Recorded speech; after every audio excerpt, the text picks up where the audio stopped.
അരനൂറ്റാണ്ടുകാലം അടച്ചുറപ്പിച്ച രഹസ്യങ്ങളുടെ പെട്ടി തുറക്കുമ്പോൾ പുറത്തുവരുന്നത് ദക്ഷിണേഷ്യയുടെ ചരിത്രത്തെ തന്നെ മാറ്റിമറിക്കുമായിരുന്ന ഒരു വൻ യുദ്ധത്തിന്റെ ഭീതിതമായ നിഴലുകളാണ്. 1971 ഇന്ത്യ പാകിസ്ഥാൻ യുദ്ധകാലത്ത് ലോകം കണ്ട ഏറ്റവും വലിയ നയതന്ത്ര നീക്കങ്ങളിലൊന്ന് തിരശ്ശീലയ്ക്ക് പിന്നിൽ നടന്നിരുന്നുവെന്ന് വാട്ടർഗേറ്റ് അഴിമതിയുമായി ബന്ധപ്പെട്ട പുതിയ രേഖകൾ വെളിപ്പെടുത്തുന്നു. അന്നത്തെ അമേരിക്കൻ പ്രസിഡന്റ് റിച്ചാർഡ് നിക്സൺ ഇന്ത്യക്കെതിരെ ചൈന സൈനിക നടപടി സ്വീകരിക്കുകയാണെങ്കിൽ അമേരിക്കയുടെ പൂർണ്ണ പിന്തുണ വാഗ്ദാനം ചെയ്തിരുന്നു എന്ന ഞെട്ടിക്കുന്ന വിവരമാണ് ഇപ്പോൾ പുറത്തു വന്നിരിക്കുന്നത്. ചരിത്രത്തിന്റെ ഇടനാഴികളിൽ മറഞ്ഞുകിടന്ന ഈ 7 പേജുകൾ കേവലം ഒരു യുദ്ധത്തിന്റെ കഥയല്ല, മറിച്ച് ശീതയുദ്ധകാലത്തെ ആഗോള രാഷ്ട്രീയത്തിന്റെ ചതുരംഗക്കളത്തിൽ ഇന്ത്യ എന്ന ജനാധിപത്യ രാജ്യത്തെ തകർക്കാൻ ലോകശക്തികൾ എങ്ങനെ കരുക്കൾ നീക്കി എന്നതിന്റെ സാക്ഷ്യപത്രമാണ്. വാട്ടർഗേറ്റ് ഗ്രാൻഡ് ജൂറി നടപടികളുടെ ഭാഗമായി റിച്ചാർഡ് നിക്സൺ നൽകിയ സത്യവാങ്മൂലമാണ് ഇപ്പോൾ പരസ്യമായിരിക്കുന്നത്. അതീവ രഹസ്യമായി സൂക്ഷിച്ചിരുന്ന ഈ രേഖകൾ പ്രോസിക്യൂഷൻ ടീമിലെ ഭൂരിഭാഗം ആളുകളിൽ നിന്നും പോലും മറച്ചുവെക്കുകയായിരുന്നു. ഈ രേഖകൾ പുറത്തുവിടുന്നത് നയതന്ത്രപരമായും സൈനികമായും വലിയ പ്രത്യാഘാതങ്ങൾ ഉണ്ടാക്കുമെന്ന് അമേരിക്ക ഭയപ്പെട്ടിരുന്നു. 1971 യുദ്ധം കേവലം ഇന്ത്യയും പാകിസ്ഥാനും തമ്മിലുള്ള ഒരു പ്രാദേശിക തർക്കമായിരുന്നില്ലെന്നും മറിച്ച് അത് മൂന്നാം ലോക മഹായുദ്ധത്തിലേക്ക് വരെ വഴിമാറാവുന്ന തരത്തിൽ അമേരിക്കയും സോവിയറ്റ് യൂണിയനും ചൈനയും ഉൾപ്പെട്ട ഒരു വലിയ സംഘർഷത്തിന്റെ വക്കിലായിരുന്നുവെന്നും ഈ വെളിപ്പെടുത്തൽ അടിവരയിടുന്നു. നിക്സൺ തന്നെ പ്രോസിക്യൂട്ടർമാരോട് പറഞ്ഞത് ഇത് നിഗൂഢതകളുടെ ഒരു വലിയ ഭരണിയാണെന്നും അത് തുറക്കാതിരിക്കുന്നതാണ് നല്ലതെന്നുമാണ്. ആ ഭരണിയാണ് ഇപ്പോൾ തുറക്കപ്പെട്ടിരിക്കുന്നത്. തന്റെ സത്യവാങ്മൂലത്തിൽ നിക്സൺ വ്യക്തമാക്കുന്നത് 1971 പാകിസ്ഥാന് ലഭിച്ച പിന്തുണ തന്ത്രപരമായ ഒരു അനിവാര്യതയായിരുന്നു എന്നാണ്. അന്ന് സോവിയറ്റ് യൂണിയൻ ഇന്ത്യയെ ശക്തമായി പിന്തുണയ്ക്കുമ്പോൾ പാകിസ്ഥാന് ആയുധങ്ങൾ നൽകുന്നതിൽ അമേരിക്കയ്ക്ക് മേൽ ഉപരോധം നിലനിന്നിരുന്നു. എന്നാൽ പാകിസ്ഥാനെ കൈവിടാൻ അമേരിക്ക തയ്യാറല്ലായിരുന്നു. ഇതിന് പ്രധാന കാരണം ചൈനയുമായുള്ള അമേരിക്കയുടെ ബന്ധം സ്ഥാപിക്കുന്നതിൽ പാകിസ്ഥാൻ വഹിച്ച നിർണായകമായ പങ്കാണ്.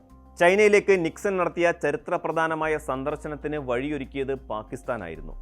ഈ നന്ദി കടപ്പാട് പാകിസ്ഥാനെ ഏത് വിധേനയും സംരക്ഷിക്കണമെന്ന വാശിയിലേക്ക് നിക്സനെ എത്തിച്ചു. ഇന്ത്യ പാകിസ്ഥാനെ ആക്രമിക്കുകയും ആ സാഹചര്യത്തിൽ ചൈന ഇന്ത്യക്കെതിരെ തിരിയുകയും ചെയ്താൽ ചൈനയ്ക്ക് എല്ലാവിധ പിന്തുണയും നൽകുമെന്ന് നിക്സൺ രഹസ്യമായി ഉറപ്പു നൽകി.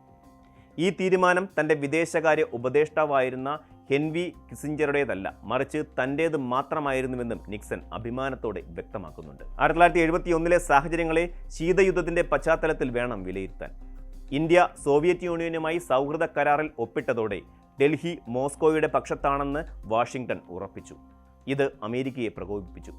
മറുവശത്ത് ചൈനയും സോവിയറ്റ് യൂണിയനും തമ്മിലുള്ള ബന്ധം വഷളായിക്കൊണ്ടിരുന്ന സമയമായിരുന്നു അത്.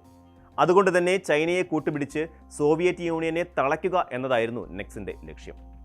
ഇന്ത്യയെ ഒരു സോവിയറ്റ് ഏജന്റായി ചിത്രീകരിച്ചുകൊണ്ട് ദക്ഷിണേഷ്യയിൽ ഇന്ത്യയുടെ സ്വാധീനം കുറയ്ക്കാൻ നിക്സൺ ആഗ്രഹിച്ചു. ഒരു ജനാധിപത്യ രാജ്യമായിരുന്നിട്ടും ഇന്ത്യയെ തകർക്കാൻ കമ്മ്യൂണിസ്റ്റ് ചൈനയെ പ്രേരിപ്പിക്കുകയായിരുന്നു അമേരിക്കൻ പ്രസിഡന്റ് ചെയ്തത് എന്നത് നയതന്ത്ര ചരിത്രത്തിലെ വലിയൊരു വൈരുദ്ധ്യമാണ്.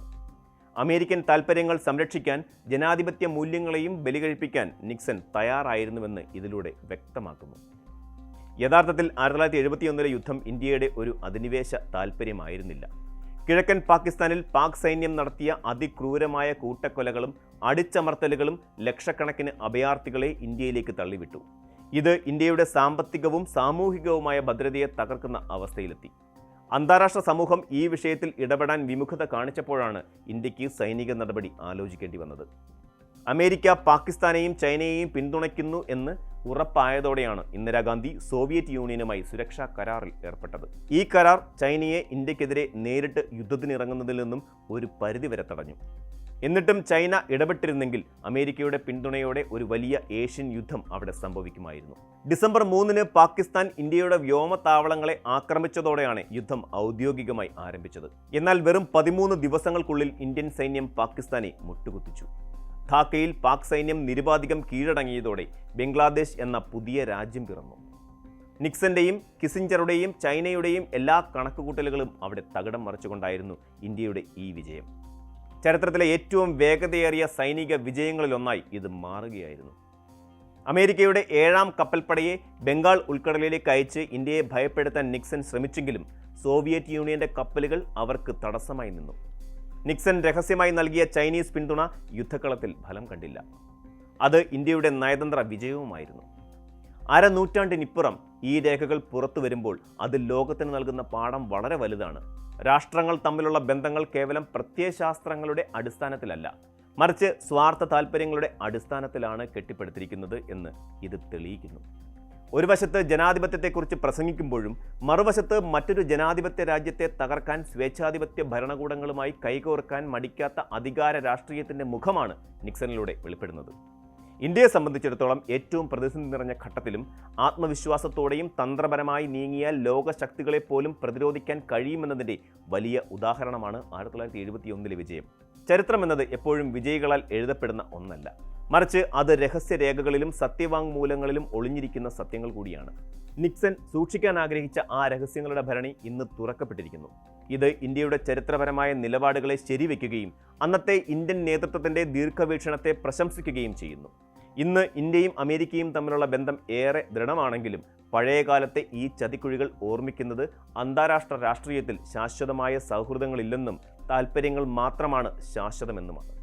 വരും തലമുറയ്ക്ക് നയതന്ത്രത്തിൻ്റെ സങ്കീർണതകൾ മനസ്സിലാക്കാൻ ഈ രേഖകൾ വലിയൊരു മുതൽക്കൂട്ടായി മാറും എന്ന കാര്യത്തിൽ യാതൊരു സംശയവുമില്ല.